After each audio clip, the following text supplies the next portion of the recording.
And welcome back to another edition of Official Word Sports. I'm Vince. I'm here with my co host, Stevie D. And Stevie D, we're talking proud, right? That used to be the slogan back in, I think it was the 70s, late 70s, back around Buffalo. Buffalo's talking proud. Well, we're talking proud. Got the dub. Jameis Winston would say we're eating the dubs, right? You got everybody, holding that up. Got the dub. It was Super Wildcard Weekend, I think is what they're calling it, right?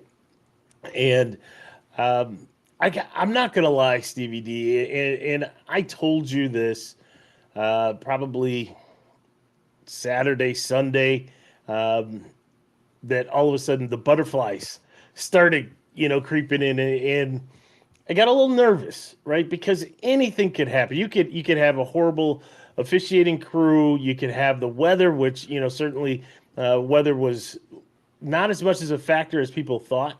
But certainly you could have weather. You could have just freak plays. Anything could just turn the tide of the game, and all of a sudden you're on the bottom side, right? You're on the wrong side looking up.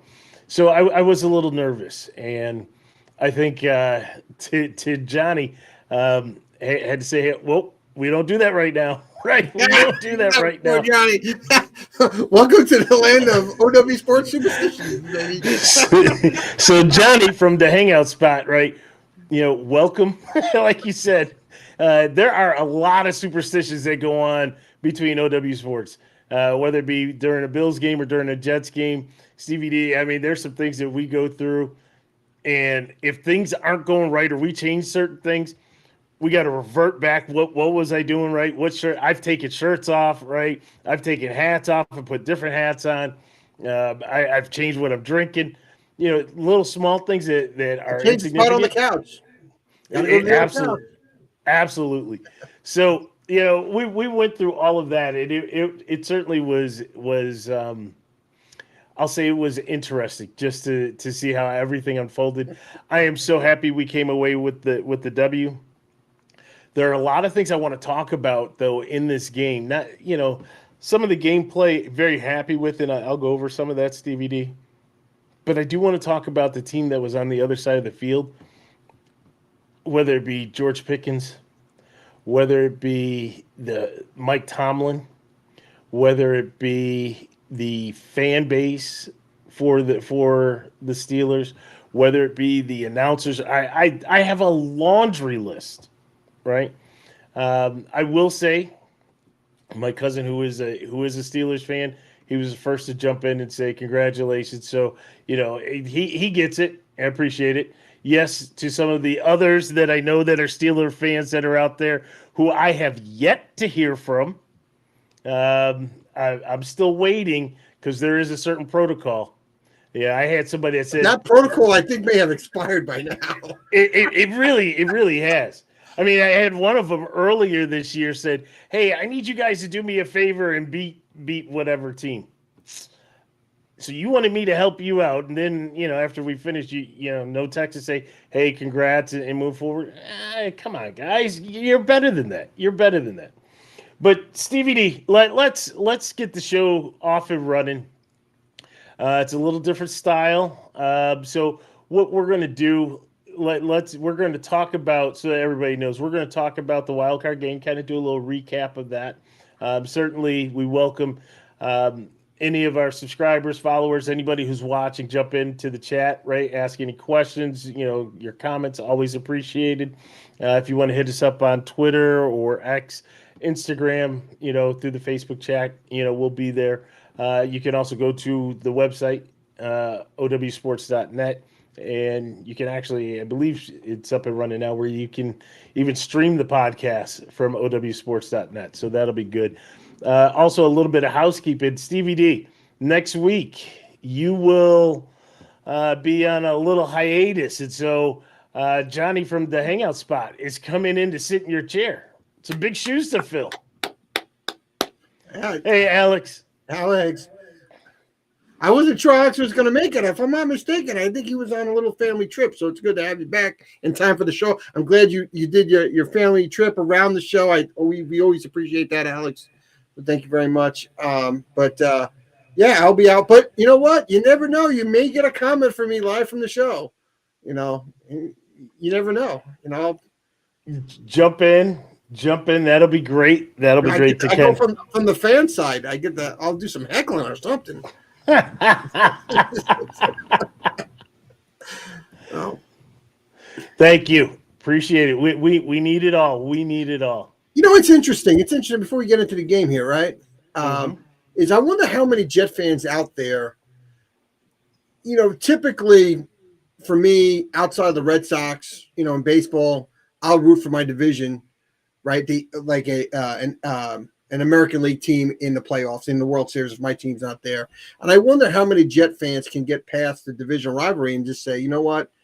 That's our division. They're representing our division right now, right? And so do you root for your team in your division You don't. to win? I don't. Now, see, it's interesting.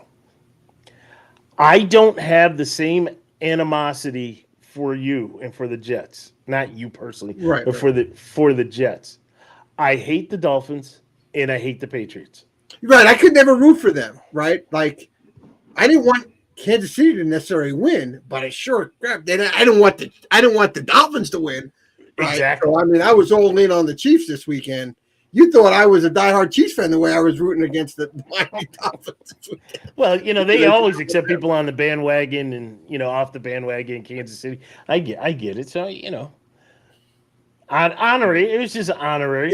Yeah. So I would be curious. You know, Alex, already commented about it. Yeah, it's no doubt.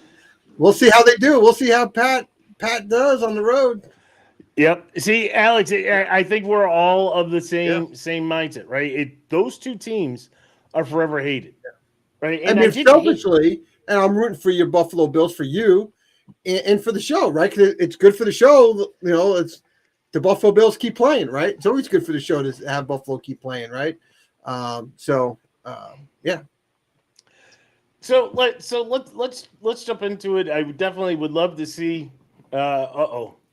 Johnny's popping in. That's a tough one. Normally I do not, but I don't hate the Bills at all. See, and maybe it's because of the whole New York, New Jersey thing that you know.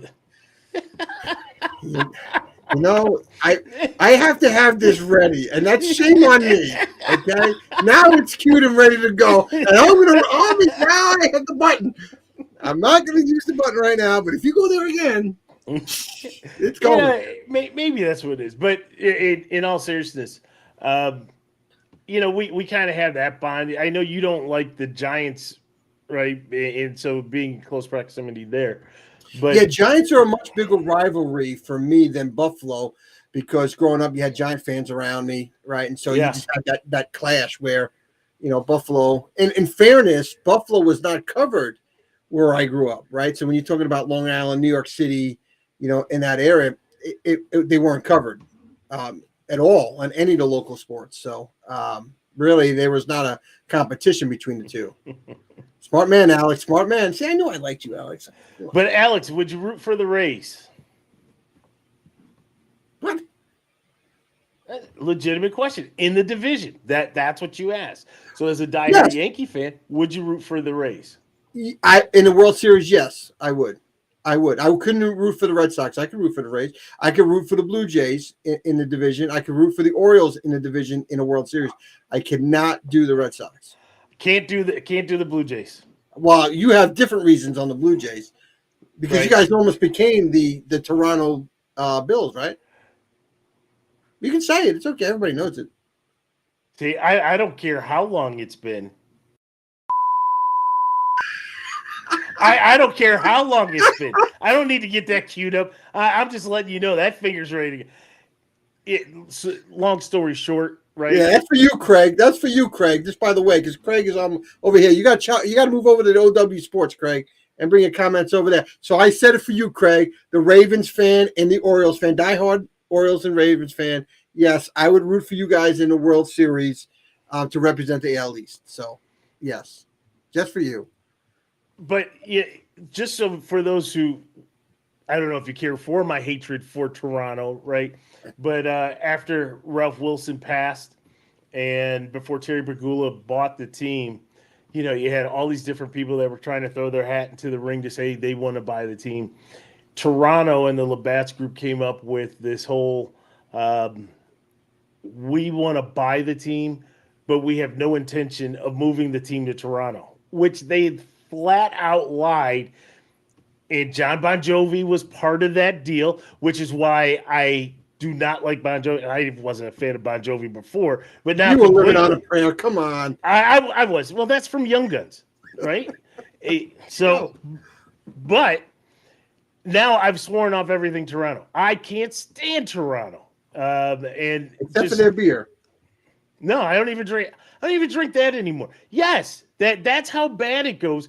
You tried to steal what's sacred to me, right? And you lied about it. And we all knew you were lying about it. They were trying to save your franchise from being moved to another city. What, San Antonio? Far away.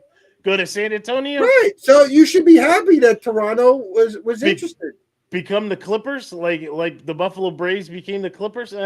Let's get to the game, Stevie D. Let's get to the game. All right. So the game opens up, right? And I'm not going to go quarter by quarter, but just some things that really stood out. I was very happy that Buffalo really kind of took the dominant side to the game. We were just talking about, when you have the coin toss. And actually, before we do that, if I knew how to set up the polls, I would love to set up the poll. But for those of you who are out there watching, this is a question, and please chime back in with the chat. Stevie D and I were having this conversation. The big trend in the NFL these days is that if you win the toss, you want to defer to the second half. And the reason why is not for wind or elements or anything like that. It's the teams feel as though the analytic department says that you get the ball at the end of the first half, you also get the ball at the beginning of the second half, and you can double dip. I have such a problem with that because the way that I look at a game is kind of the way I look at the Dallas game, right? If we look at the Dallas Green Bay game or some of the other games, you get the ball to start, okay? If you have that good of an offense, you go down the field and you score field goal, you go down and you score a touchdown, or I'll even do you one better, Stevie D. You get 2 or 3 first downs and you punt and you pin the other team inside their own 10, inside their own 5. You have now exerted dominance over that other team, especially if you score. If you score, they're chasing. If you score a touchdown, they're definitely chasing. If you can hold them to 3 and out, now you've just double dipped right there in the beginning of the game. Plus, you never know how the end of the first half is going to work out, right? Analytics can say whatever they want to say, right? But you don't know. And if you're a good team, why am I going to score quick? I could just methodically drive down just like you do at the end of the game, right? The end of the game, I have 6 minutes to go, and I'm up by 3, or I may be up by 7. What am I doing? I'm doing a little pass, doing a little run, doing some more run, right? I'm exerting myself, but I'm also draining the clock so that now you don't get the ball back. Right? When PED 12 was there, it was always the 1 minute mark, right? But I'm going to make sure you get it with 30 seconds left, if anything. But now I'm in control. You're chasing me. And if you're chasing me, you're out of your game plan, right? Yeah. Those scripted 15 plays, they're out the window because you have to try to catch up to me. I love getting the ball first and going now in the Jets offense, right? In general, I'm not talking about the Jets offense, but in general, if you had a functional team that can move the ball, I like getting the ball first, going down, scoring. But for me, it's right. Scoring first, and then I want the ball right before halftime so I can score again. So they call it double dipping at the end and then the start of the third quarter. I look at it as I can score first, have them chasing exactly what you said, get them on the heels a little bit. Like, damn, they went down there 8 plays, 75 yards and put it right to us, and now you're up 7-0. Even if you got a field goal, it's still acceptable. But if you got that touchdown, right, and then you're up 7-0, and if you have a good defense and you can do a 3 and out and get the ball right back, but again, it's getting that ball right before halftime and utilizing that time and getting it the first possession, and the last possession and a half. I like it that way. Myself, I'm not a huge fan of. I mean, if it aligned that way, great, because the team deferred to me and I was able to dip that way. That's one thing. But when people talk about Dallas, right? Dallas, and we'll talk a little bit deeper about Dallas a little bit later on. But Dallas is a team that is a front runner team. They are not a come from behind type team. Their defense is, and you saw what Buffalo did to them. Their defense is suspect against the run. Right.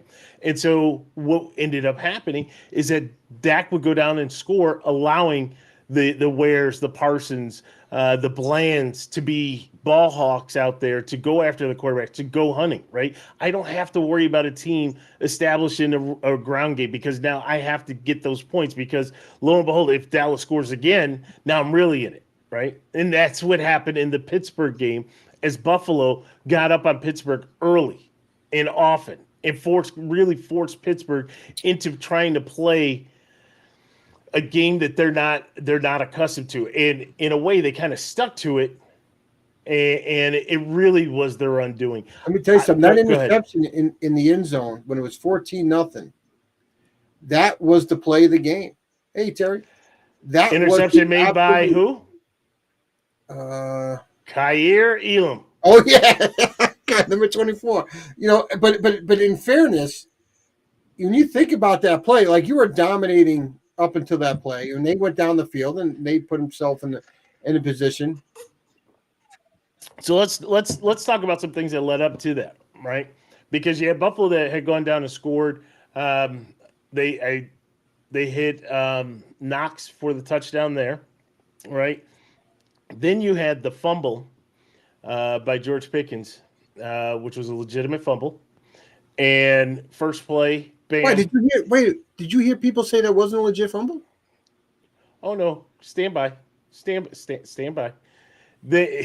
Because then he hits Dalton Kincaid for a laser rope, right? On that skinny post, touchdown, up 14-0. Now, there was a play in the game, this is before the Elam, where the tight end for Pittsburgh, Fairmouth, something like that. Yeah, Fairmouth, where he caught it, and then as he was being tackled and going down to the ground, the ball came loose. As the ball hit the ground, the icy rock ground, as the ball hit the ground, Balen Spector came in, recovered the fumble, and it was ruled that the ball was touched while the player was out of bounds. The referees on the field did not call the penalty. They were very, very vague in their description of the play itself. I think to allow for the ability to challenge, which I hate, right? Which I absolutely hate, because now you're trying to say, I'm not in it, leave me out of it, I'll let you guys do it. Well, if you let me do it and I challenge, now I've hurt myself because you didn't have the cojones to make the call on the field, right? That's the first thing. But the call went against the Bills, saying that it was still Pittsburgh ball. And the angles that we had, that we were privy to, right, at that time, it wasn't definitive either way, but the way that it was called on the field, if Buffalo challenged, which they did, they lost that challenge. Karma came back because like 2 or 3 plays later, Kaiir Elam is getting the interception in the end zone. So that and when I was talking about Pickens in the fumble, I'm going to really the Fairmouth Spector recovery, because now after they've been able to truly examine what happened, it was a clear fumble and it was a clear recovery. And Buffalo should have been awarded that ball then and not have lost a timeout and a challenge, which ended up, Stevie D, this is what I was talking to you through text. By losing that challenge, we challenged twice in the first quarter. You shouldn't have to challenge twice in the first quarter. You shouldn't have to challenge twice in a game. But now I challenged twice in the first quarter, and now I'm done because you said that I lost one, which I really should have won. I disagree with that. The Steeler player touched the ball with his body's out of bounds. They've looked at it now, and there's been other people that have come back to say that it was not touched by Freiermuth out of bounds. That ball I didn't hear touch, that. It didn't touch his helmet, and that was the only thing it could have been is if he was laying on the ground with part of his body out of bounds and it hit his helmet. I haven't heard that. That might have been from the Buffalo channels or whatever, but that's national. That's national, and that's the thing. Okay. That's the problem that I have. Where teams again, 2 challenges in the first quarter because you couldn't stand up and make a call. Now I'm at your mercy, right? At a play that is, within millimeters to be able to make a decision. All right, do we lose it? Okay, I'll suck it up. I wasn't happy, but we lost it. And that's where karma gave it back to us. But why did we have to be penalized in a sense? Because you couldn't make the right call to begin with. Well, I think we just have a flawed system when you get to the playoffs because at the end of the day, you want the calls to be right. Yes. Right? You want the calls to be right. But they did review it, though, and that's what's so confusing. Whether you had the ability to challenge, which you did, and you lost the challenge, right? I didn't hear if it was confirmed or it stands. I don't remember what the guy said, if he confirmed it or stands. But at the end of the day, why can't we? Is that a family member? It is. It's true. And a Buffalo Bills fan? He is Bills fan. Okay. Bills fan. I'm just from trying to be partial here. He's Bills Mafia. He's in West Virginia, but he's in Pittsburgh territory, and a lot of Steeler fans over there. So. Well, I don't know. Maybe there isn't anymore. I don't know, but he was peacocking, I'm sure. But where I'm going with it is, you shouldn't in this day and age. Like how they do it in college, and heck, they're making changes on the fly in between plays. They're changing things. We've seen it during the year where they have this new change now that you can be buzzed from up top and. They've been watching the play, and they're gonna change what was called on the field. Why is something like that? Why does a coach on something that is obviously should be looked at? Yeah, should be looked at. Should be taken away from the coaches. We're going to look at it because it makes sense to look at it. Whether the Buffalo Bills get the call or the Pittsburgh Steelers get the call, where I'm going with it is a coach shouldn't have to throw a flag on something like that. That's clear that. We should be looking on that because the magnitude of these games in the playoffs, and people may disagree because the regular season you're trying to get to the playoffs, right? So you can lose calls in the regular season, but you know what? You're not there. You're at the most critical points of the game. In the playoffs, you should be able to buzz down and say, we're going to take a look at that one. Because how many times in fairness in a game does that happen? 3 times, 4 times in a game? We can't do that. 4 times in a game, 5 times in a game, right? We have more times to go to commercial break. We can't spend time. The amount of commercials was ridiculous. But I look at hockey. Look at hockey. Hockey has a certain set of rules, right? And then when it comes to playoffs, there's another set of rules, right? Whether it be the referee swallowing the whistle or whether it be when you go to overtime, we're playing 5-on-5 for 20 minutes, right? Forget the 3-on-3. We're going to go at it. But there are separate. You look at the NFL and you really wonder the decisions that they make, why they do certain things. But neither here nor there. We're talking about refereeing because you told me something that's alarming. So the interception, it was 14-0, right? Oh boy, it was 14-0. And what happened? Did we lose you? No, I'm here. Oh, okay. What happened? He throws the interception. If he doesn't throw that, let's say it's not an interception. Now it's 14-7. whoa, is that different? I mean, think about that. Like how the game played out. You guys make the play on the end zone, and then bam, you go right down the field and you put points on the board, 21-0. I'm like, holy cow. You want to talk about a swing of 14 points in a matter of minutes. I mean, that was the play, because now I know they've made it interesting there a little bit there in the fourth quarter, right? When you're down by so much, it's so hard to crawl back in, right? Even if they had a little bit of momentum, it's hard to take it all the way back and take a lead. They tried, but at the end of the day, I looked at that play and I said, holy cow, that turned out, that sequence, 14-7, you getting the ball, and then you have the ball at the 20-yard line, and bam, you score. It's 21-0. Totally changed that whole game for me. I disagree with you, and that's your lens. The play of the game for me is probably one that nobody would ever dream of. It was when Sam Martin came onto the field after having the hamstring injury and having to punt, and having a better punt than Percy Harvin had all day, able to get the field down into negative territory, or plus down. What point of the game was that? What point of the game was that? That was late second half. Right, so that was more of it. Yes, because they turned it into a game at that point. Yes, so that was a huge play from a punt perspective. And but early on to break that spirit of a team, right? If they score to make it 14-7, how do we know how the game really plays out at that point? Well, they're still chasing. I would say from this perspective, they're still chasing, and anybody can define. This is all opinions, and this is where we go back and forth, right? Yeah, see, thank you, Alex. That's 2 for Sam Martin. But anybody, and you want the punt god back. I do.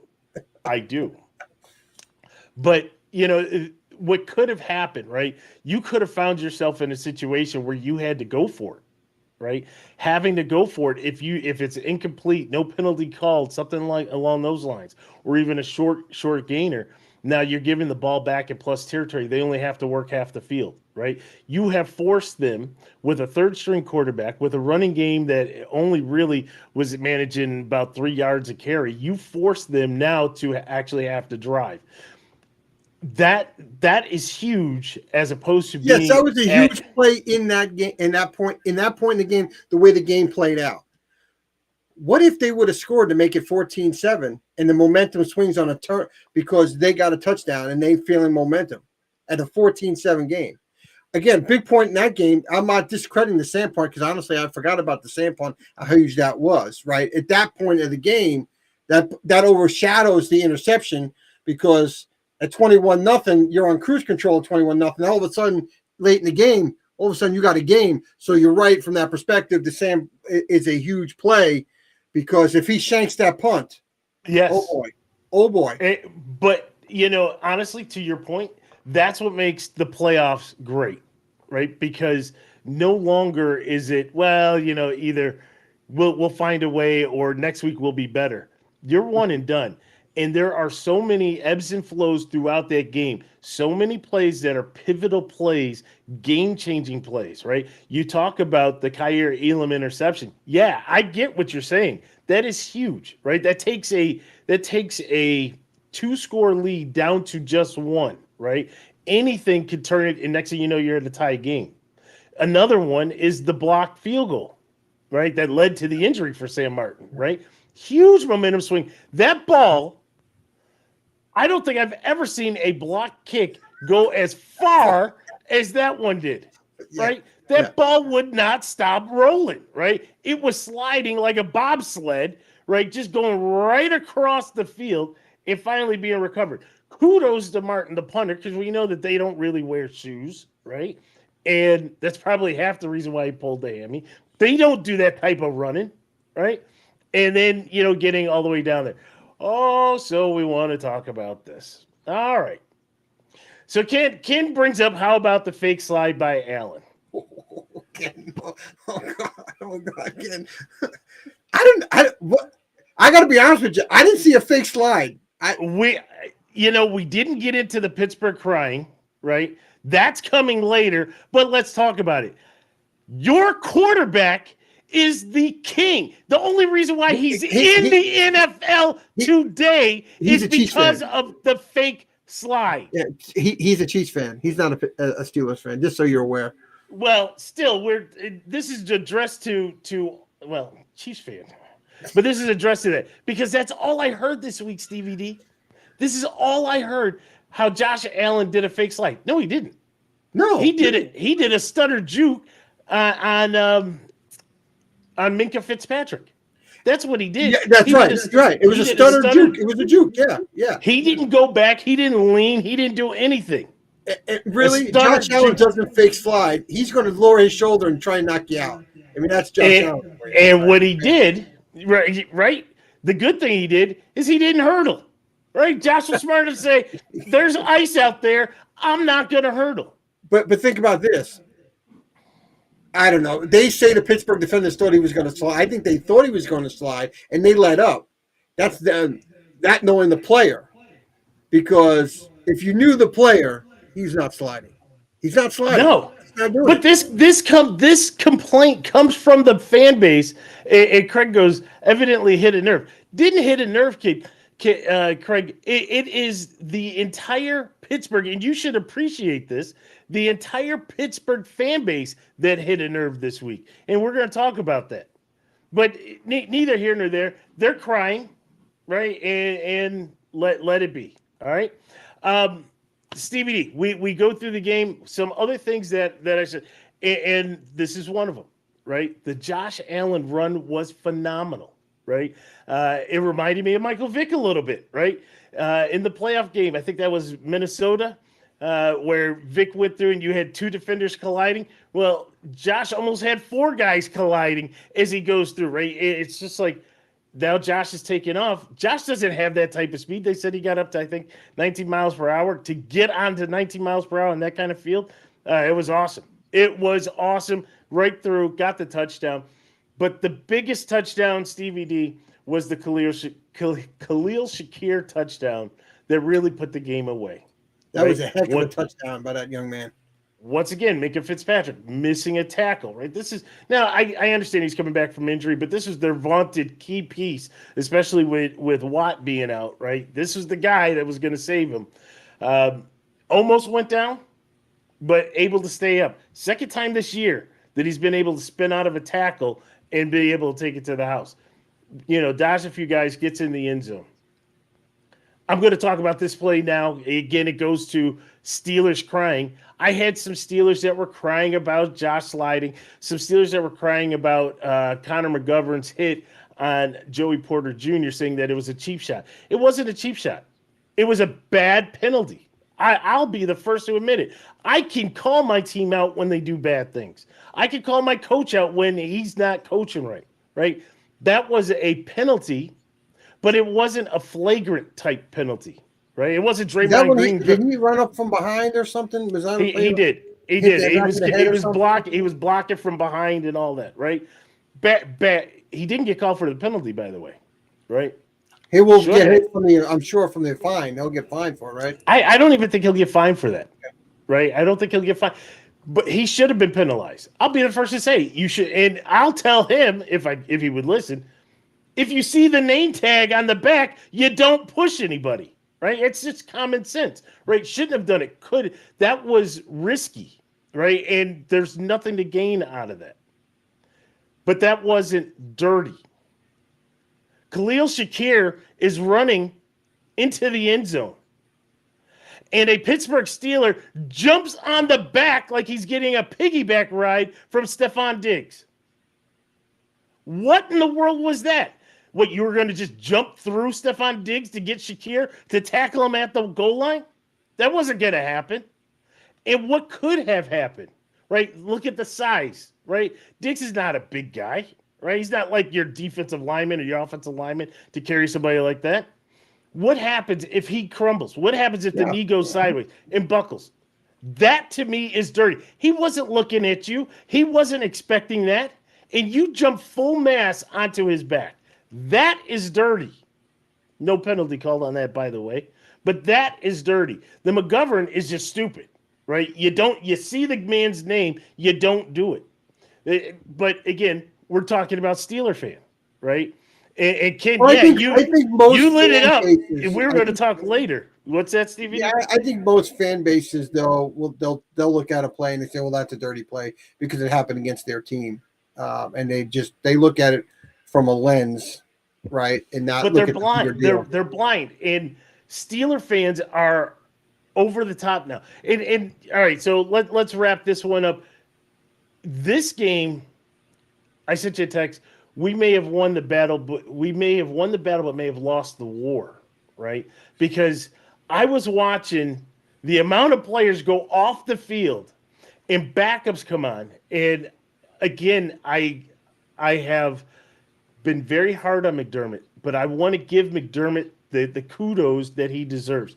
To Sean McDermott, his coaching staff, for having all 53 guys prepared to play, plus the guys that may have been on the practice squad or that may have been like AJ Klein sitting at home.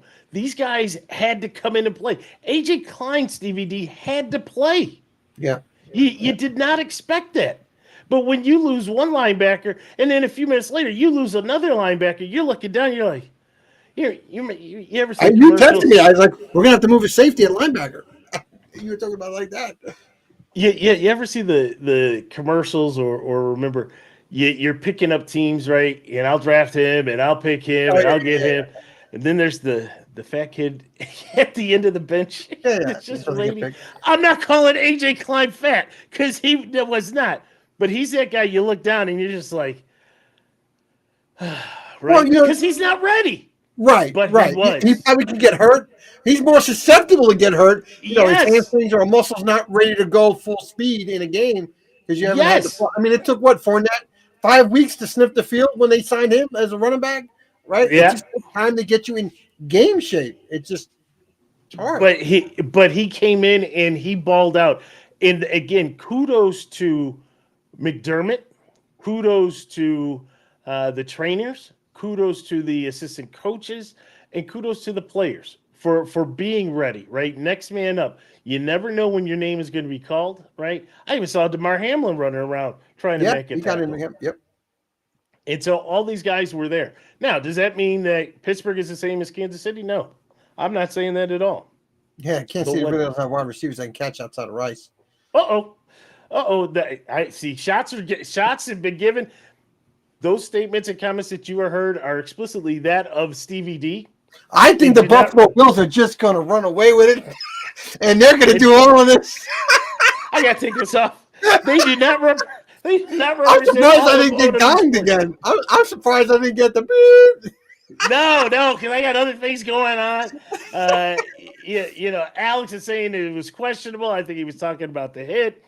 I got Gerald coming in saying I think that's why it got close in the second half.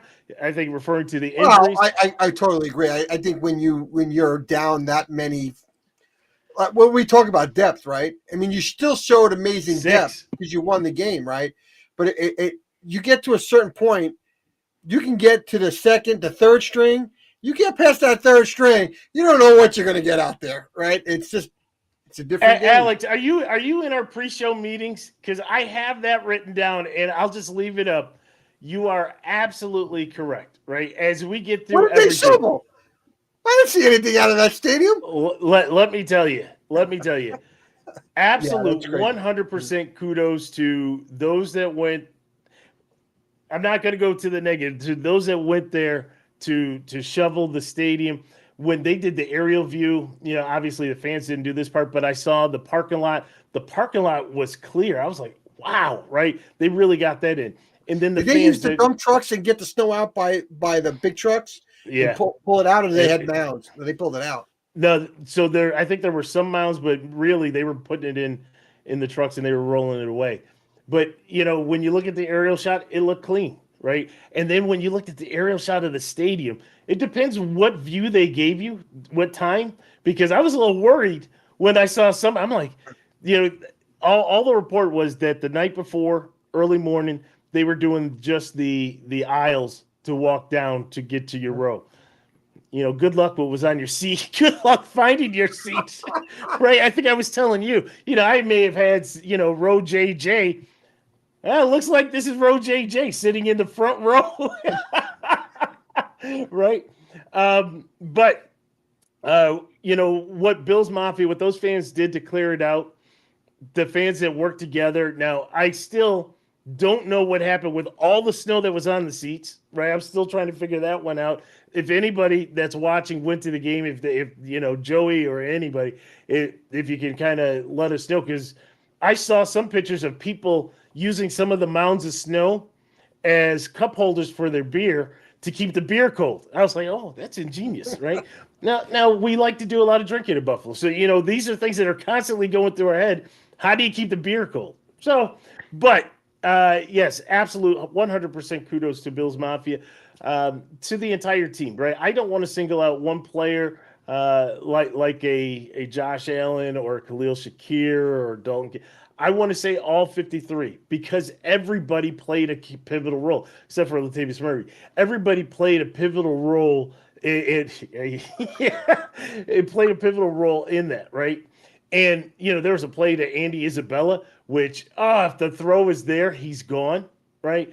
Just got to work on that timing. So you could see that things were going even with the offensive coaching. So with all that said, it was a nice victory.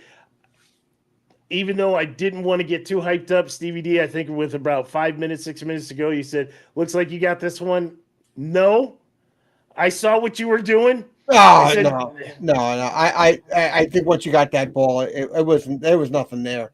That was just I needed to see 0-0. No, I think if I was in your shoes, I would have been the same way, right? It's like Yogi Berra. It ain't over until it's over. But hey, I got something for you, Vince. I got something for you and Bills Mafia. You ready? The Bills make me wanna shout, kick your heels up and shout. So that was for you, and congratulations on your first round victory. And I think that's the first time you've ever hit that button. For you, I appreciate you. For you and Bills Mafia. I appreciate you. All right, Stevie D, let's have a real legitimate conversation, right? Yeah. And again, to all the folks that are out there, we didn't have a real legitimate conversation just now. No, we're about to go in. We're about to go in. Okay. For all the folks that are out there, hit us up either in the chat here. You can hit us up on Twitter, Instagram, or Facebook. You can send us emails. Go to our website. All right. Our website, owsports.net. It's .net, not .com. And Gerald, if you're still with us, you may be able to provide some insight on this as well, being so close to it. I used to respect the Steeler fans because I thought that they were diehards. The people talked about how they traveled well. I thought they were good students of the game. These are all things because I grew up in that 70s era when the Steelers were good, and then they had a big lull, right? Steeler fans, you remember who your quarterbacks were, right? Bubby Brister, remember him? But you had that big gap, and then it wasn't until you brought in Ben that things started to change for you guys. Your fortune started to change. Mind you, the division also went down at that time, right? Because Cleveland was really bad. Baltimore was just getting ready to. They were just getting ready to get good, right? Cincinnati was, what year are you talking about? Year 97. Late 80s, late 80s, early 90s. Oh, okay. So Baltimore came in 96. Obviously, they were a expansion team. They were working their way, right? Because they were getting. Team. Were they an expansion team? No, because they moved. Cleveland was the expansion team. Yeah. Baltimore had the pieces were already being put in place in Cleveland, right? So it still took a little bit. But yet, for a Steeler fan, again, in my mind, you are a very knowledgeable, and you're the gold standard, if you will, of what fandom should be. You've gone through 3 coaches, at least in my lifetime, right? Noel, Cowher, and Tomlin. and you are ready to run the one coach that has stayed consistent and always had a winner, has brought you a championship, has had to deal with the free agency and all the different nuances that happen in the game today, right? Chuck Noll did not have to deal with any of that. They built that team. That steel curtain defense, they built it because they drafted the right people. And the right people could not leave via free agency. Call it what it was. When you start looking at Joe Green, right? And Lambert and Ham and Blunt, right? You look at these guys in today's game, that team would be decimated after 2 to 3 seasons because somebody else is going to go throw those guys who are legit, throw them massive contracts that you can't afford, and they're off playing in Seattle or Denver or Tampa or wherever. And you had on the other side of the ball, right? You had a line that was stout. You had running backs that were stout. You had wide receivers. I'm not going to say as much Terry, but you get where I'm going, Stevie D. So you had that in the 70s. In the 80s, not so much. Cowher started to bring it back, and then Tomlin. And Tomlin has steadied that ship. You can't ask for a guy that has always given you the opportunity to be there at the end. Never had a losing season as head coach. Never. 17 years. Never. Has won a Super Bowl. Actually, I think he's won 2. Did he win? No, he's won 1. He's won on one. The way out. Yeah. Okay. So he's won 1. So he's won a Super Bowl. And then you look at the talent that he's had. The talent, you look at the quarterbacks. Stevie D, we were going over the list of quarterbacks. You tell me that you can have a team that has always had a winning record playing with Bruce Gradkowski, Zach Mettenberg, Landry Jones, Duck Hodges, Josh Dobbs, Mitch Trubisky, Kenny Pickett, and you're always having a positive record, yet you want this guy to go? There's a problem with Steeler fans. And when that reporter asked the question to Mike Tomlin at the end of the game to bring up the contract, and he just walked off. Loved it. Well, there's a couple of reasons why I loved it, right? I know it was towards the end of the press conference, and I think people were trying to just ask a question to ask it. It was silly. But why would you ask an individual? Why would you ask Mike about his contract after a tough playoff loss? It reminds me of, I'm going to date myself here. It reminds, and we talked about this 1,000 times in the past. And if there's any baseball people, Craig, if you're still out there, I know you're a baseball guy. Barry Bonds just loses in Pittsburgh, right? He just loses to the Braves in the playoffs. And they wait. What's the common theme here? What's the common theme? The color. It just hit me. No. Oh, what? Pittsburgh. Oh shit! I thought you were going somewhere else with it. No, but it could be that, right? So I look at Barry Bonds, and they got the cameras and the mics in their face, and they say, "You batted whatever," and they start going off on his statistics about not producing. And I was a baseball guy.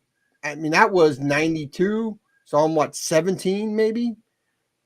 And I'm just like, just for me as a competitor, I'm saying to myself, why would you ask this question to a player that just got done playing the game? He didn't even get the chance. Back then you were still in your uniform. You didn't get a chance to shower, compose yourself, and then speak to reporters. Like now you go to a podium and it's a little bit more structured. Back then they just stuck the mic in your face as soon as the game was over. And to me, ever since then, no writers liked him because he got mad. Right. And I look at Tomlin and I say to him, what a great move to walk off the stage because, dude, I just lost a playoff game. I don't want to hear about a contract. I don't want to talk about next year. You want to ask me a question about the game, a scenario in the game? Maybe I could have done something different as a coach or, hey, this is what happened. I'm good. I'll answer all you want. But you ask me about the contract? Which is why you have to appreciate the way Belichick would handle press conferences, right? I appreciate it now, more so Yeah. now on how he handled it. Don't give him anything. Well, that's first and foremost, right? But also, you hear the dumb question. I'm not going to respond to that. Yeah. Oh, okay. Yeah. Right. Move on. Next question. Right. And the person sitting there dumbfounded. I just asked you the greatest question in sports journalism. No, you didn't. Right. You were an idiot. Just like we heard the one today. You gotta watch it. If you don't know what I'm talking about, you gotta watch it. So, Coach, how are you going to prepare to play in the elements in Detroit? Right, but you got to understand. In the text of the question, she went on and on and on about it, and poor Todd Bowles is sitting there like, how am I like if you read the room, you're like, how am I going to break it to her? How am I going to let her know that Detroit is a domed city for football? Yes. Are you kidding me? And everybody watched it, immediately knew, like Todd, like, am I being punked here? Is this a joke? Right? Am I getting pranked? Because his best answer was, well, we are outside for 20 seconds going from the bus to the stadium, but I think we'll be okay. But he did bust out just a little bit of laughter. He did really good by holding that in. He did really well from holding that in, because that's a top 5. That's true, Ken. Right, and to that point, there may be a hidden agenda, right? But these dumb questions. So you ask Tomlin, it's you can't wait till the next day, right? Right, his end of the season press conference. You can't ask him there, right? The question you should have said, or you should have asked, was, "Hey, Coach, it's a tough loss. I know you guys worked really hard to get to the playoffs. I know the mood is probably somber. What's the message that you're telling the team?" Good question, right? What are you saying to the team? Maybe you could have pulled out of that he was going to come back in 2024. Maybe.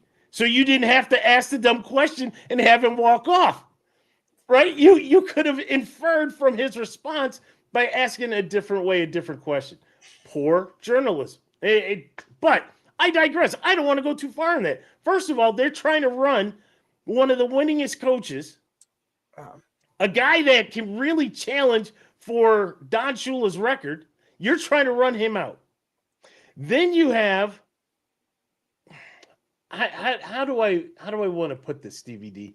I heard Steeler fan crying and complaining that the referee stole the game from them.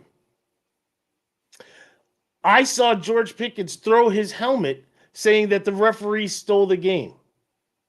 So not only was Pickens fueling the fans, or maybe the fans were fueling him, but let me say this, Pickens, if you don't fumble the ball, maybe Buffalo doesn't go on the run like they do. Can we just back up Mike Tomlin here? Because I want to go on the record. Like, I would die for Mike Tomlin to be my head coach. I would die for Mike Tomlin to be my head coach. Okay. Mike Tomlin came in 2007. Okay. His career winning percentage is 63%. He's 173 and 100 with 2 ties in 17 years. He averages 10 victories a season for you, and that's not good enough. Wow, we want Super Bowls and we want Super Bowl victories. Well, you know what? Winning Super Bowls is hard in the league. That's why there hasn't been a back-to-back repeat Super Bowl champion since the early days of the Patriots. Right? There hasn't been one. It's hard. It gets harder every year with free agency. Players want to get paid. Guaranteed money goes up. It is hard to keep people. Mike Tomlin hasn't had to endure the Le'Veon Bell holdout. Didn't want to be part of the team. Walked off the team. Left them with no running back. Yes, they had James Conner that came in and suited in, but it wasn't Le'Veon Bell. He was the most dynamic back at that point in time in the NFL. They had to endure Antonio Brown. He had to endure I shouldn't say endure this player. It was the wide receiver, Emmanuel Sanders, right? They had, and then he left. There was a lot of players that have come in and out of that door that either the Steelers didn't want to pay, right? Vince talked about the quarterbacks. I just think I'm looking at this and I'm saying, and I look at these numbers at 173 and 100 at 63% winning percentage, and you say that's not good enough. That's not good enough. He's had 3 8-8 seasons. 3 8-8 seasons. Yeah, of course we would, Ken. Of course. I would love Mike Tomlin. In a heartbeat, I would drop. Well, we all know the Jets coaching is not very good to begin with. So, to say we take Mike Tomlin, of course we'd take Mike Tomlin. But in all seriousness, though, you kind of get you get spoiled because you think there's better out there. And yes, you've gotten lucky because you made the transition from Knox to Cowher to Tomlin, and you really have had 3 really good Hall of Fame coaches. I mean, that's historic for a team to have that, right? To have 3 going to have Hall of Fame coaches in your history, right? I just can't believe that the Steeler fans think, and maybe they're spoiled from past, I don't know, but just to think that who are you going to replace Mike Tomlin with? I mean, 173 victories, 100 losses. That's a very good question. Okay, I'll hear you out. Right? You want to let Tomlin go? First of all, Mike Tomlin would be unemployed for probably 2 days, just enough for the ink to dry on his termination, and the ink to dry with every new team, because there would at least be 20 teams that would come calling. But I want to bring something to you, Stevie D.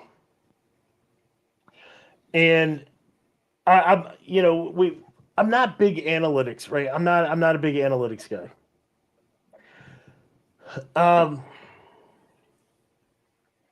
Cowher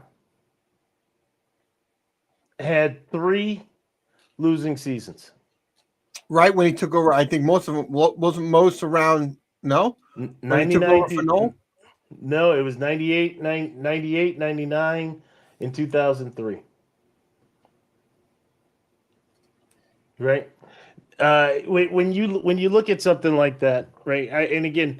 I'm not here to down Bill Cowher, because if you ever look at any of my old Facebook posts, I wanted Dick Duran fired and bring in Bill Cowher, right? So I'm going to tell you, but I look at that, and it's only 3 out of 15, right? So that's 12 seasons. But when you look at what Mike Tomlin has done from 2006 to 2023 in a 17-year span.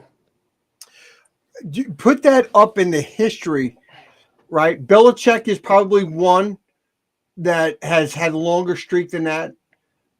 Maybe Tom Landry. Lombardi didn't coach long enough in the NFL, in the Super Bowl era to have that, right? Belichick, we know, has it. I'd have to double check Tom Landry, because he's another one that has a longevity. When you think of 17 seasons without a losing season, that's got to be up there. So here's where Belichick has him beat in the championships, right? What they did, I don't think will ever be duplicated or surpassed. Right? That's just flat out dominance. Shame on Buffalo. Shame on the Jets. Shame on the Dolphins. Right? We let them. We were a doormat for them for those 20 seasons. Right?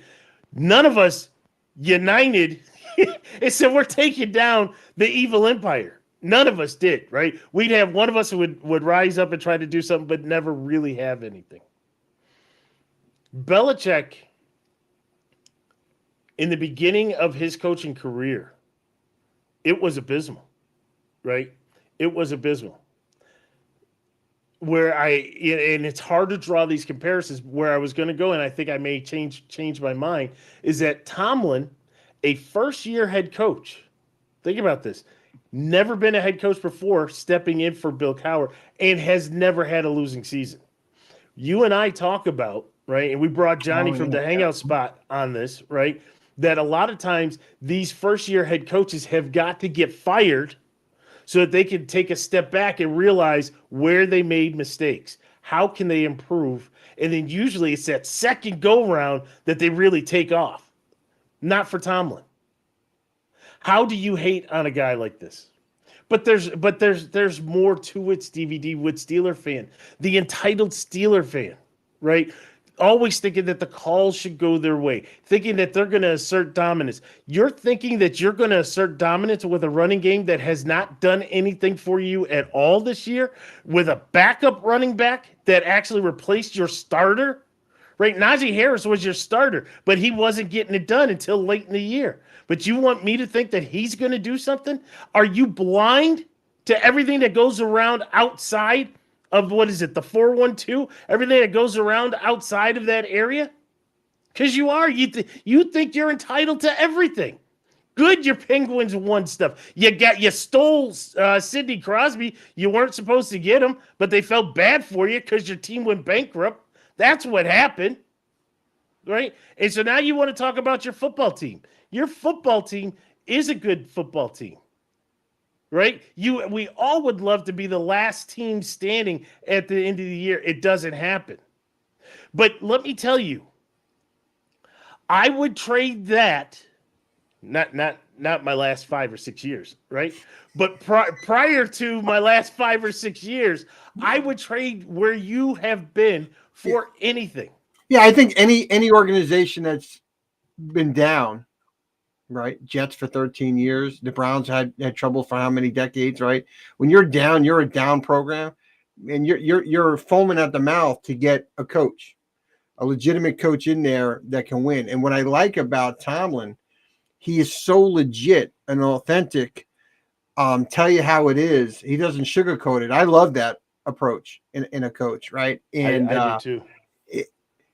What he has brought over that time period, I don't know, man. You talked about the quarterbacks. I mean, even if you look at Belichick's run, what's the one constant? He had Tom Brady throughout his run, right? He had that one.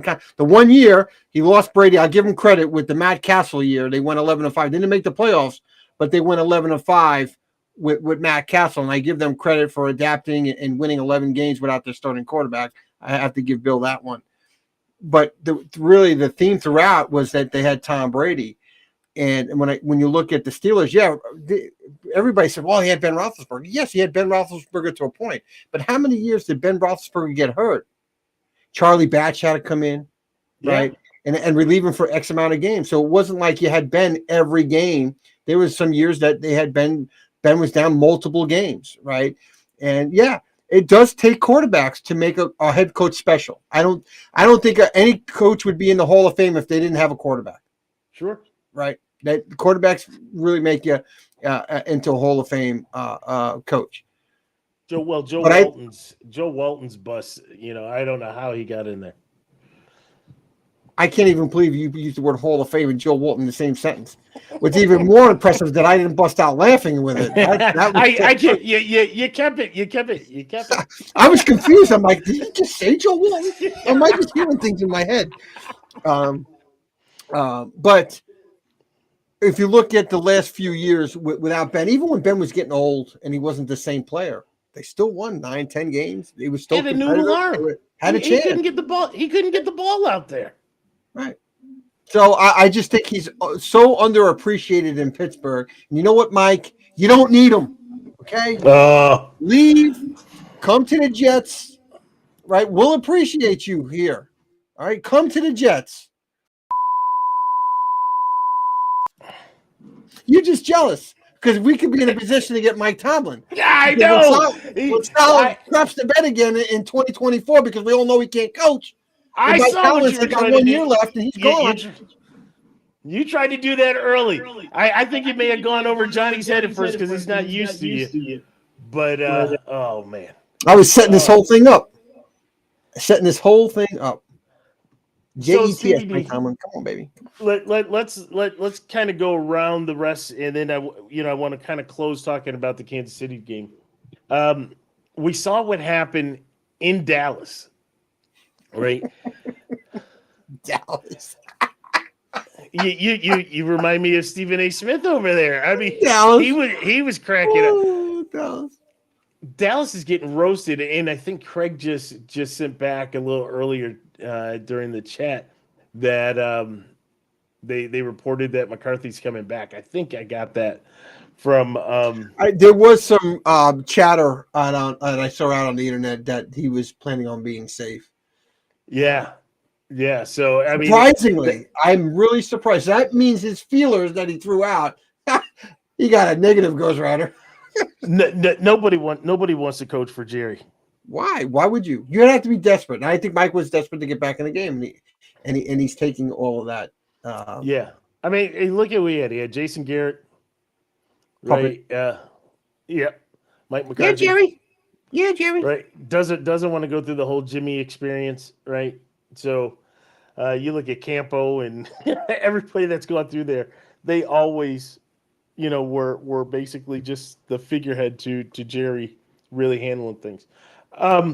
You had Atlanta, not non-playoff team, but coaching. You had Atlanta interview Belichick. I was surprised with that.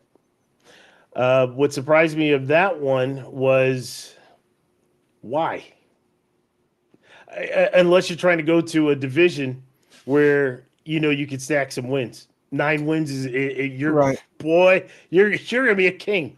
You know how we talk about sometimes if you haven't interviewed in a while, you take an interview just to kind of get you back into the interview mode, right? Is that what that was? That could be one of those. You know what? Arthur Blank seems like a nice guy. I'll just sharpen my pencil a little bit to the resume, straighten the tie. Yeah. Free meal? Meal? Are we looking for free meal? Free meal? Yeah. Tell me how great I am as a coach and stroke the ego a little bit. I don't know. Go to Magic City? Make it rain? Hey, Art! Dina, I don't go to Magic City. Dina, I do not go to Magic City. I don't know what he's talking about. Can you see Arthur Blank up in there? Making it rain. Hey, if you can think of Robert Kraft, you can think. Well, that's Robert Kraft, yeah, baby. Man, this is going to OW Sports After Dark really quick. It is. So Stevie D, there's 2 more teams left that we have to talk about. The Philadelphia Eagles. I know Jay isn't with us on here today, or Jay, if you're lurking. I felt bad for you to an extent, and then not much more. Again, it goes to the question: do you sell your soul to get the championship? Once you get the championship, if you're not able to continue, are you okay that you have 5 years to try to rebuild? Where I do feel bad for you is that part of your rebuild is coming because of the new age NFL, where you got gutted, right? You lost your coaches, your offensive coordinator, defensive coordinator, just like that, Stevie D. They were gone, and now you're having to backfill. So does that tell you how good your coaches were above your head coach? I think Nick Sirianni, you know me, I've said it 100 times. I do not go against the family very often in the Italian culture. I do not do that. But I don't care for him as a coach. I don't care for his attitude. I think he acts like a baby, like a child. And you're asked to coach men. And it's to me, when he walked off the stadium in Kansas City yelling at the fans in the tunnel, in the tunnel when the fans can't even see you no more, you're acting like a child, right? And that's at that point I said to myself, not that I didn't know he was a baby beforehand, but at that point in time I said, this guy's a clown. He truly is a clown. He is an absolute clown. And his season fell apart. I don't think he's a strong enough coach, obviously, to pick it back up. I think his coordinators carried that team. And you can obviously see that he cannot hold a team. And I wouldn't be surprised if that's the reason why Jason Kelsey's retiring. He don't want to be around it anymore. There's a lot of story. A.J. Brown, he kind of backed up his coach, but early on he didn't. Yeah, I agree with you, Gerald. I totally think they quit on him. I thought the game was poor in the playoff game, but you saw the cracks before the playoffs. Right? I mean, I've called the Eagles a fraud since week 6. I didn't think they were very good. When they were 9-1, 10-1, I've been saying it all year. They're so wrong. We talked about the coordinators, but It was more than the coordinators. They just were nowhere near the same team. The players just wasn't the same. And I would be shocked if Laurie kept him. So here, a couple things to that, and especially Gerald, you're saying that they quit on him. I don't know if everybody was able to see all the different camera shots of Sirianni on the bench yesterday, or 2 days, whatever it was, a couple days ago, where he just had this look of I don't know what to do, and it would. Stevie D, when something happens and you see something that catches your eye, and then they keep focusing on that, right? They just kept, and there he was, and the game was still close. I mean, it was relatively close, 9 points. You're not done, but he had this look like anything I'm trying is not working, and you just weren't calculating. You weren't thinking of how do I get out of this, right? This is the worst guy to be in a fight with. Right, because all of a sudden he turtles, right, and he's a lost cause. He's the guy that's off crying in the corner. And I was shocked. I mean, I was shocked.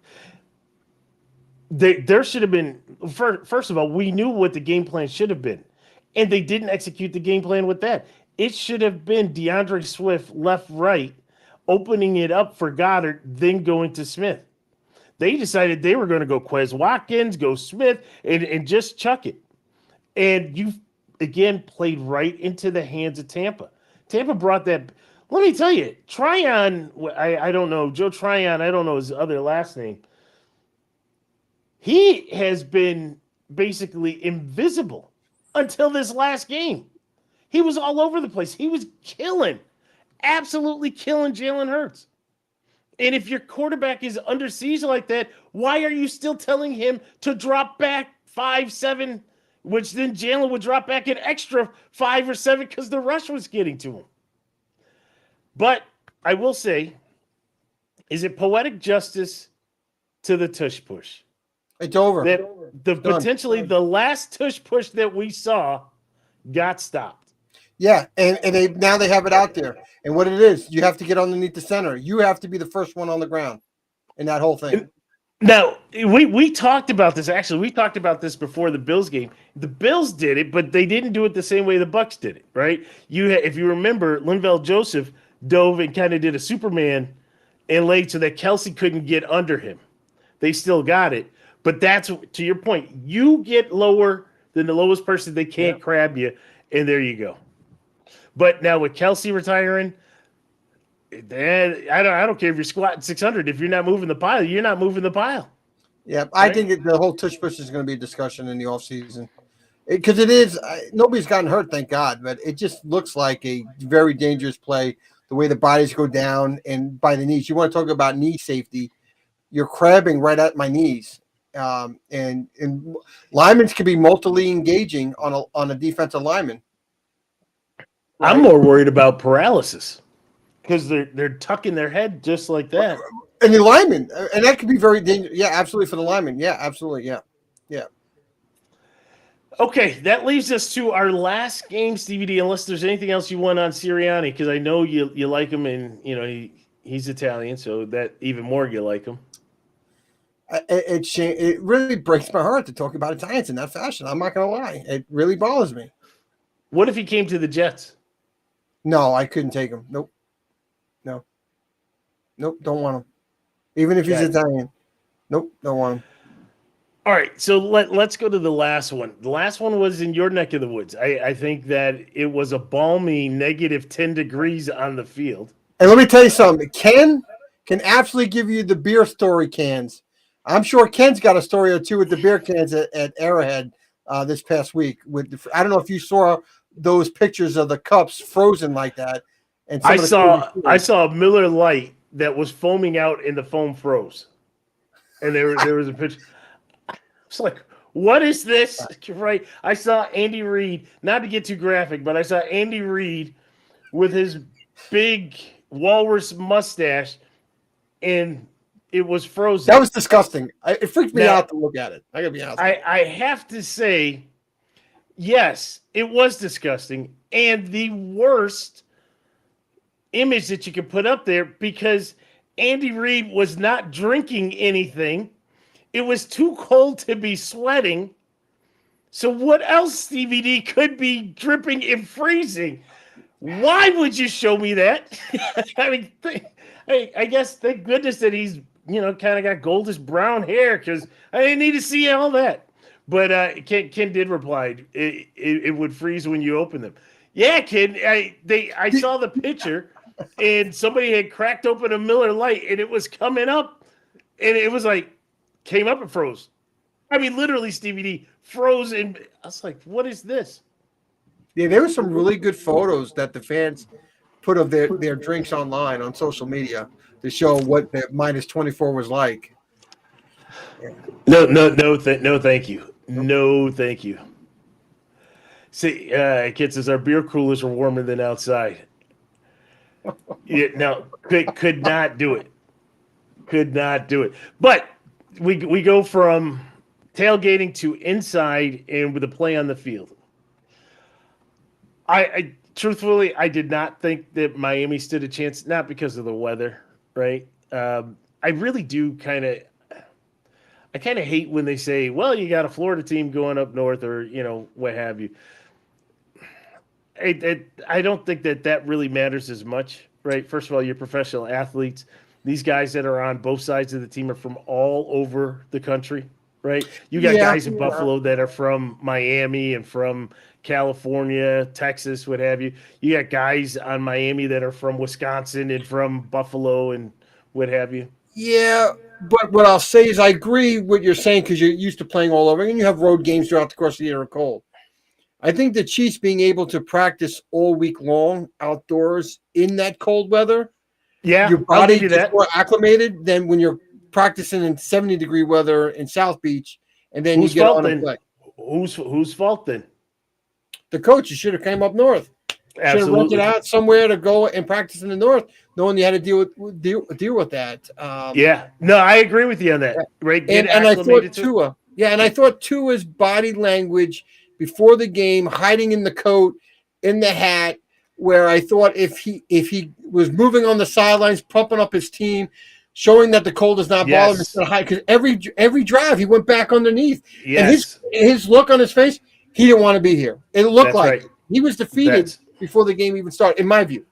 No, you are spot on, and that was something that I was going to bring up. I'm glad you did, and you nailed it. Right, the images of Tua huddled up. You're the leader. You're the quarterback. You're the one that's seeking to get that long-term deal, right? To get paid, and in the biggest game, I guess I would say in the franchise history in a long time, right? Because it's been a long time since they've been relevant. Where are you? You're can't be found because there's a pile of jackets on the bench. Oh, wait, no. That's Tua under there, right? Why aren't you talking to your receivers? Why aren't you? Tyreek Hill was doing it. Is he the real leader? Right? Walking around semi-sleeveless, right? But walking around trying to hype up the guy, showing emotion. For all the reasons that I have said that I am not a Tua fan, that exemplifies and really puts the stamp on it. You nailed it. I thought it was interesting on the Mahomes helmet crack. Again, I go back to the NFL and NFL safety, right? Now, granted, it was the shell that was cracked. Okay, I hear you. But when you see something like that, why isn't the game being stopped? And, either officials timeout, hey, you have to get a new helmet. And if you can't get the helmet in 60 seconds, then you have to bring in the backup or call a timeout. Why isn't that done? NFL, you always talk about player safety. Once again, here's an opportunity for player safety, and you fail.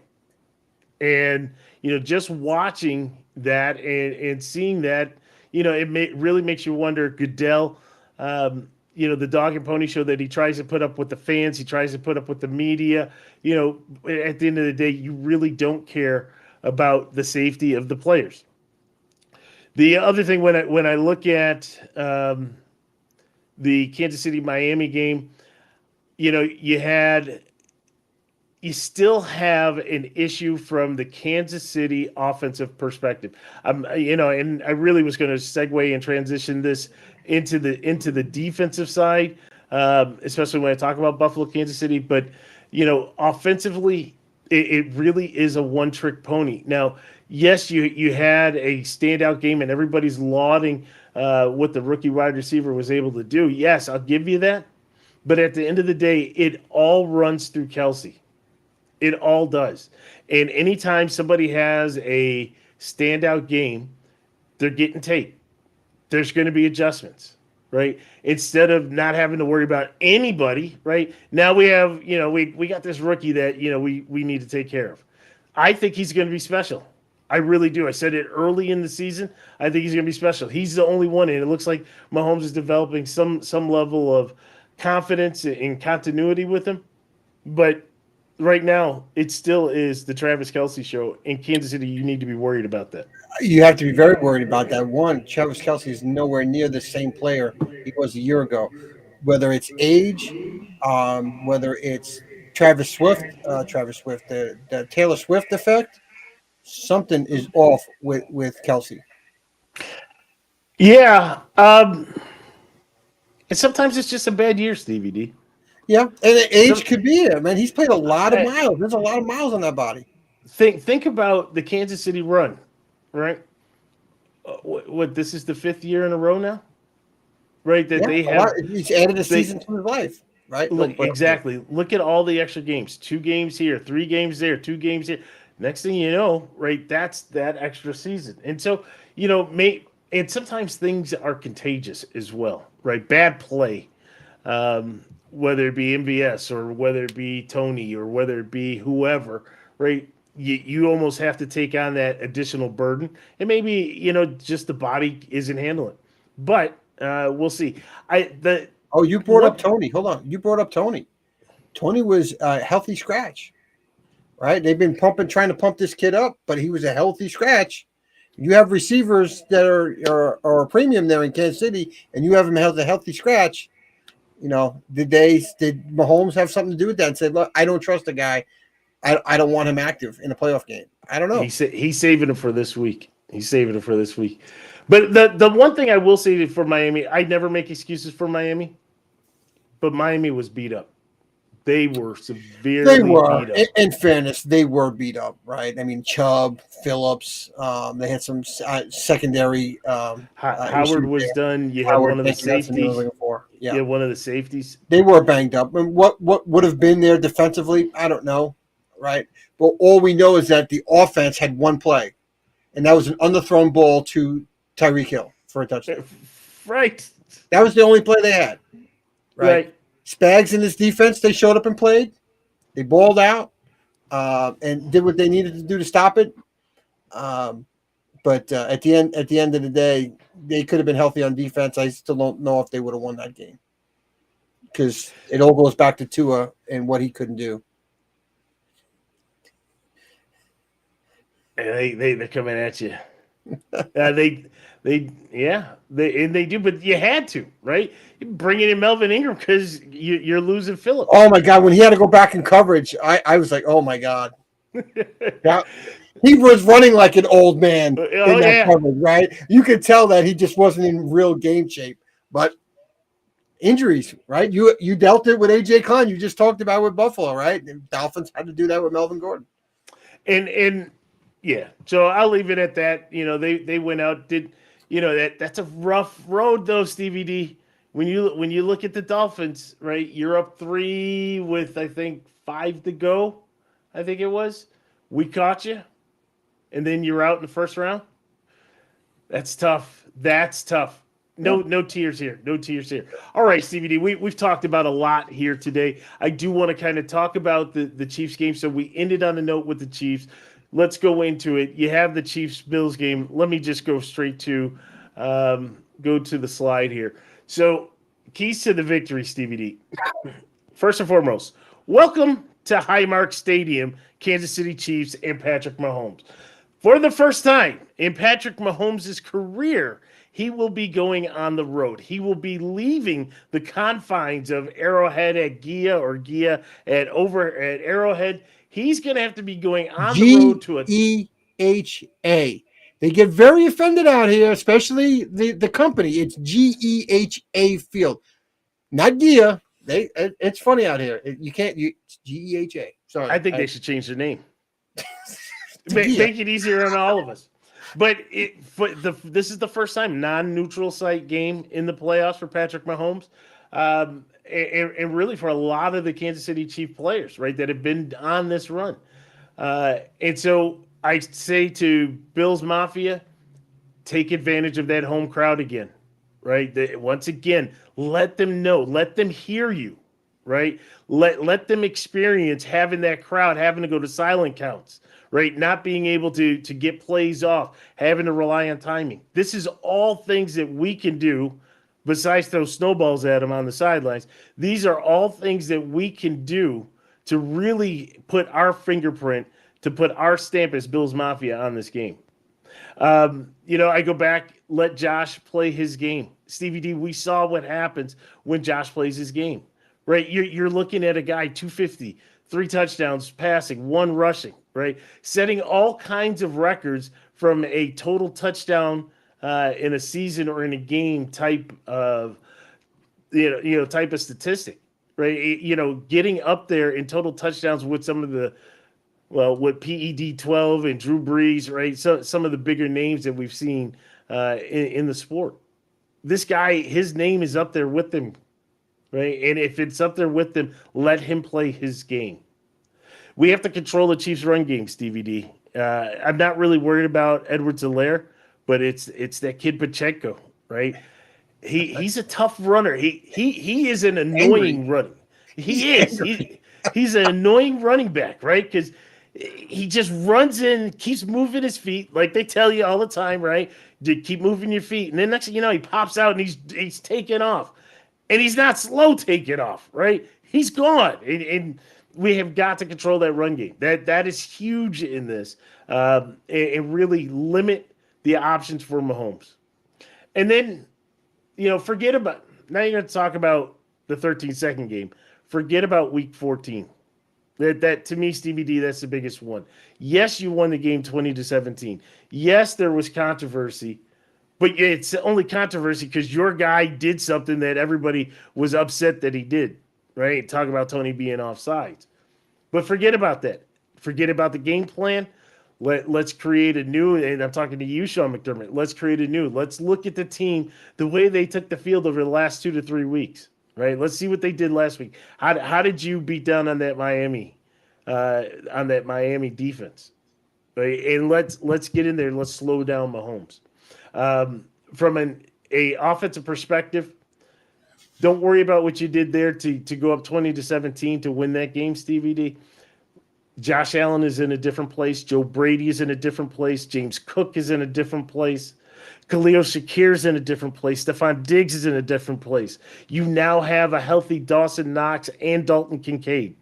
So if you want to run 12 or even 13 personnel, you can run that, right? 1 running back, 2 tight ends, or 3 tight ends. If you want to run that, you can run that. You can be successful. You can put players in different positions. We've seen the emergence of some of the guys that we've been waiting from day one.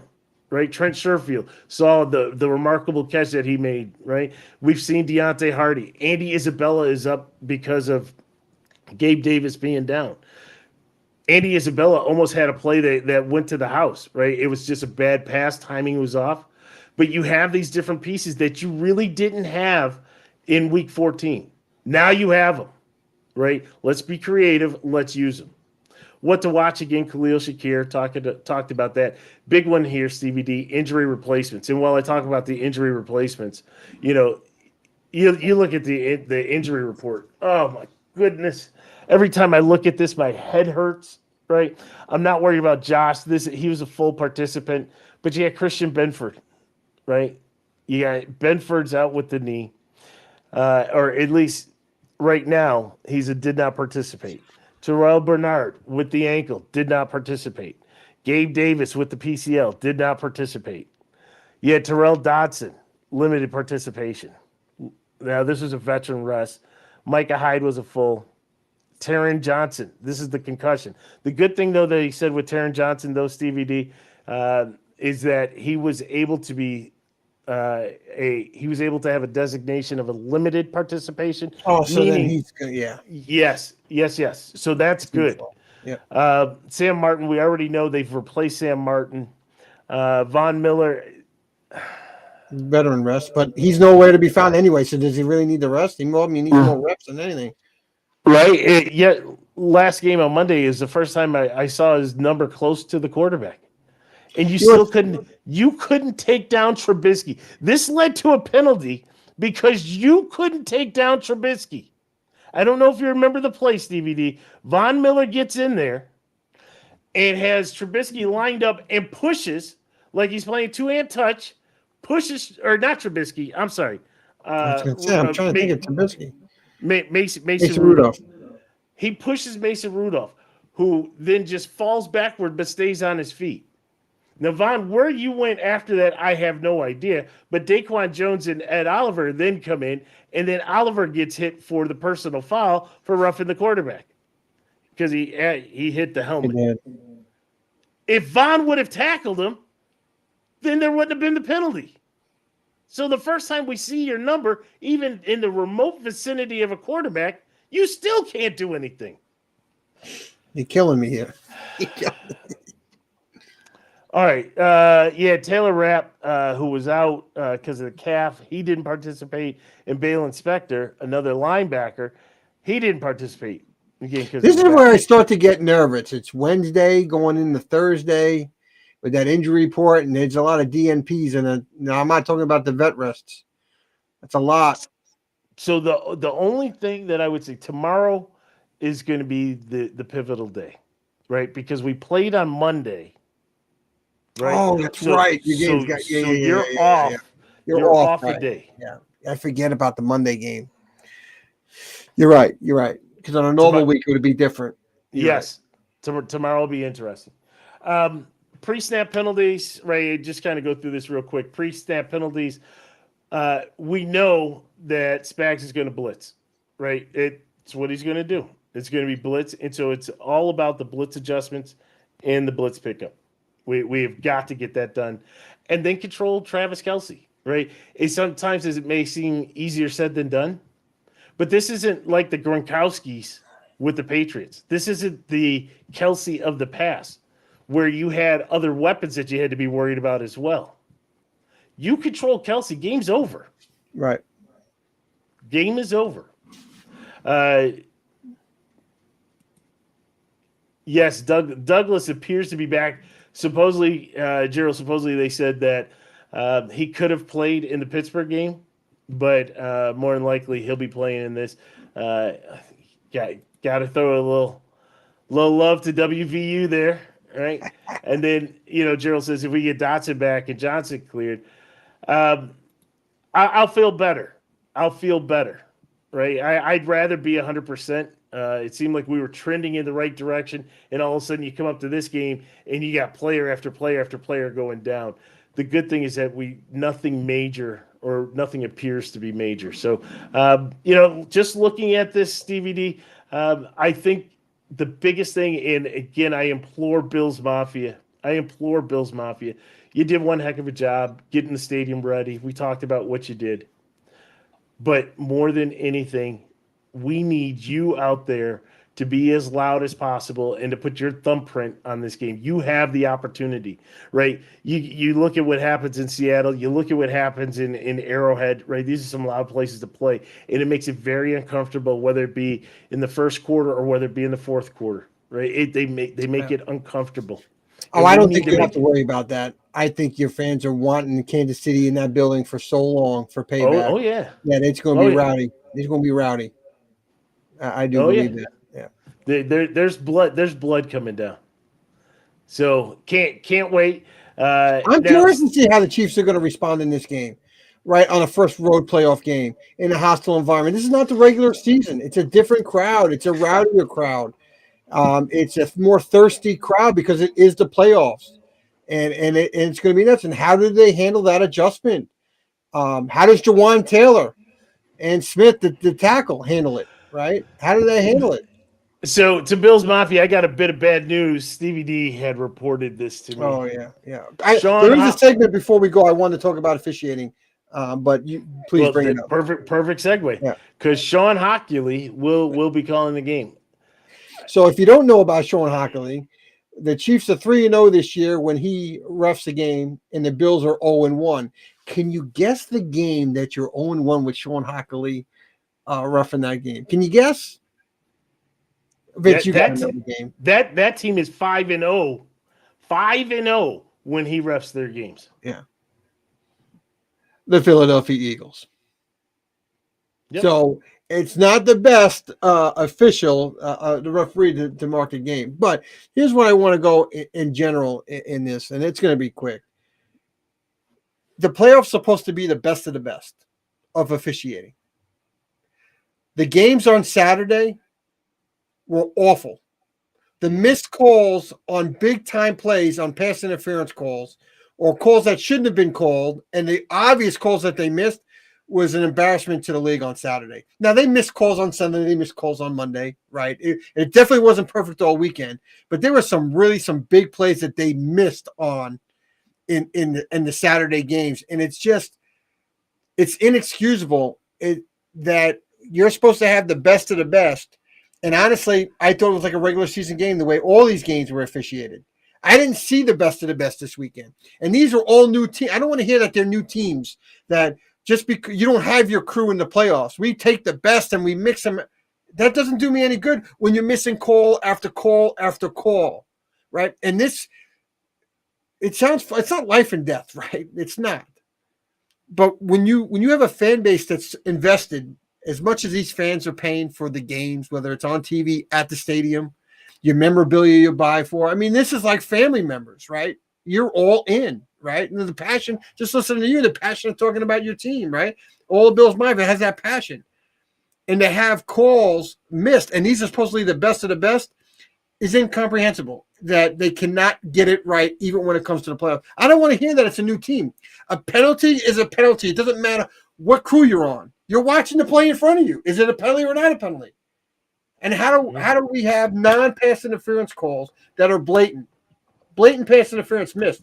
Guys are banging into this receiver a split second, and it's not being called. Rerouting a player because you're getting hit and you can't make the play, that's not pass interference. I'm over this whole thing. There was a hold in the Miami game that the Miami fans were going crazy on the late hit, Wilkins. All right, Wilkins gets hit with a late hit on Mahomes. Now, in fairness, Wilkins shouldn't touch the guy. He didn't throw him down, but there was a couple times in the game he put his hands on Mahomes when you can say the pass was thrown, the intimidation factor stopped. But on that play, when he got called for the roughing the passer, the left tackle for the Chiefs was holding the Dolphins player. It was so blatant on the hold, and you have an official right there watching the left tackle. That's not called a shove. I'm not saying that Wilkins was right to do what he did. He shoved him. He didn't land on him. He just pushed him. That gets called, but the hold doesn't. Mind-blowing to me. Mind-blowing. And you got to say, I hate the Dolphins. Hate them. It's just that's the way the NFL is. We're missing too many plays that are big plays, whether it's passive, defensive holding. It's just disgusting that we're in the playoffs, and I could not believe what I was watching, at least on Saturday for sure, because there was way too many missed calls on Saturday for my liking in a game. So that's kind of like the get off my chest thing. It's an embarrassment from the NFL that made $110 million on the Peacock deal, and yet they cannot get officials to call the game properly in the playoff. Incredible. And by the way, it's looking like it's 17 to 20 million viewers they lost out on the Chiefs Dolphins. That's what it's looking like on early reports. And don't listen to any of the hype that's coming out spewing that, it was so great. It was not. There were a lot of people that I've heard throughout just in different segments that just ended up listening to the game on the radio. That's how bad it is. People reverted back to 1960 and 1970 style of entertainment of a football game because the NFL wanted to pocket some money. Stevie D, before we head off, Uh, have to give credit, acknowledgement to Dan Campbell and the Detroit Lions. Kudos. Yes. No kneecaps were damaged during this event, but the Lions actually look for real. Goff looked for real. I was really happy for him, and I'm not a golf guy. Why were you happy? You're not a I don't Stafford like guy? the Rams. I don't like the Rams. I don't like Matthew Stafford. I never said I ever liked Matthew Stafford. And I hate Jared Goff. I was just happy for him because McVay basically says, "You're the reason why we can't win." And he thought he was being funny. I'm going to ship you to Detroit, and I'm going to get Matthew Stafford, right? And I'm just happy for Goff that when you got to throw it in the former team's face in a playoff game, I like that. Good for you. Yeah. Good. Although they almost found a way to blow the game, but I was happy for Lions fans. I think for those of us who have shared the years at the bottom, futility, right? When we see one another kind of make that next step, you kind of want to give a nod of the cap. Plus, they've kind of been our NFC sibling, if you will, because we've gone to their place to play. If you remember, a couple years ago, when we had the snow game and we had to actually move a game before Thanksgiving, went to Detroit. Right, 32 years is a long time to wait. It is. Right, for a home playoff game, it's a long time to wait to get a home playoff game. That's a long time. I mean, the Jets are not that far off from that this dubious record, right, of 32 years. We're not that far off, but it's a long time for any fan base to go for a home playoff game. Honestly, in the NFC, heck, I'm rooting for the Lions in the NFC. Good for them. Yeah, I think I'll be on board. So I know there's special. There's a couple Lions fans that watch and listen to the podcast. So just to let them know that, we can do it. We'll, go Lions. We'll see you. We'll see you. So Stevie D, again, I don't want to put the cart before the horse. I'll give you every cliche in the book. All right, you're gonna take one game at a time. Just play 60. So do I have any way that I can jinx you? I can't jinx you, right? You can't. I don't think you can. But you'll try. I just no, don't say anything. Don't say anything. You see the refrain and restraint there, Johnny. We're working on the rules with Johnny. But in all seriousness, I've been waiting for this game for a long time. Right? Yes, you have. You come to my house, right? And we'll see what kind of home cooking we serve up to you, right? You are the guest in my house. But also from Buffalo. And I believe that they understand this.